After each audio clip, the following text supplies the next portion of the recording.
નમસ્કાર, આપ જોઈ રહ્યા છો જેકેએસ ન્યૂઝ ગુજરાતી. વાત કરીએ તો ઉપલેટામાં પણ મહાશિવરાત્રીની ધામધૂમથી ઉજવણી થઈ રહી છે. મંદિરોમાં હર હર મહાદેવના નામથી મંદિરો ગુંજી ઉઠ્યા છે. ઉપલેટામાં મહાશિવરાત્રીના દિવસે મહાયજ્ઞ પૂજા, ભાંગનો પ્રસાદ ચડાવવામાં આવે છે તેમજ મહાઆરતી કરવામાં આવે છે. આજના દિવસે ભગવાન શિવને પૂજા અર્ચના કરે છે અને ભોળિયાના સર્વ ભક્તોને આશીર્વાદ આપે છે. ઉપલેટાની અંદર આજુબાજુની સિટીની અંદર ગમે ત્યાં મહાદેવનું મંદિર હોય ત્યાં પૂજા અર્ચના અને પ્રસાદી, ભાંગ તેમજ મહાઆરતીનું આયોજન કરવામાં આવતું હોય છે. તે દરમિયાન સર્વ ભક્તોએ મહાઆરતીનો લાભ લીધો અને મહાપ્રસાદનો લાભ લીધો હતો. ભાંગના પ્રસાદને લઈને આજે ઉપવાસ કરવામાં આવ્યો હતો.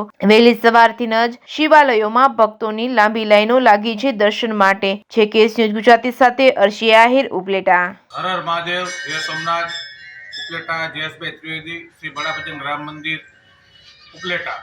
આજે ત્રિલોકનાથ, ત્રિનેત્રધારી શ્રી મહાદેવનો મહાશિવરાત્રિનો એક પવિત્ર અને હિન્દુ શાસ્ત્રનો ભવ્ય ઉત્સવ છે, જે ઉપલેટાની આજુબાજુના તમામ મંદિરો, પ્રાચીન મંદિરોની અંદર અને હમણાં બનેલા મંદિરોમાં પણ આ ઉત્સવ ઉજવવામાં આવે છે.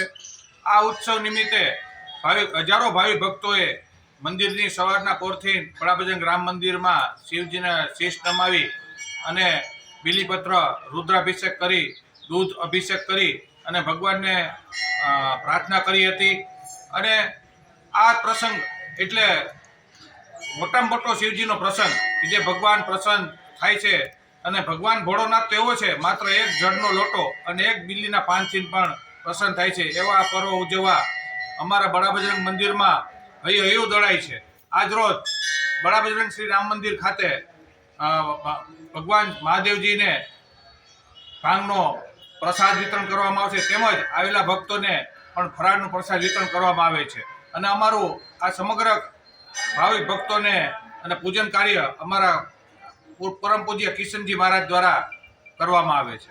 હું બાપભાઈ ડેલ આજે ઉપલેટામાં, સમગ્ર ઉપલેટામાં મહાદેવ મંદિરો ઉપર શિવ પૂજા, અભિષેક અને સાથે સાથે સાંજના સમયે જે ભક્તો ઉમટી પડે છે, જે ભાંગની પ્રસાદીનું આયોજન થયેલું હોય છે. હરેક મંદિરો ઉપર સાંજના ભાંગની રીતે પ્રસાદી વેચાય છે, પૂજા થાય છે. અને આજે જે એક ખાસ દિવસ છે, આંતરરાષ્ટ્રીય મહિલા દિવસ. માતાઓને, બહેનોને ધન્યવાદ. ખૂબ ખૂબ જય મહાદેવ, હર હર મહાદેવ.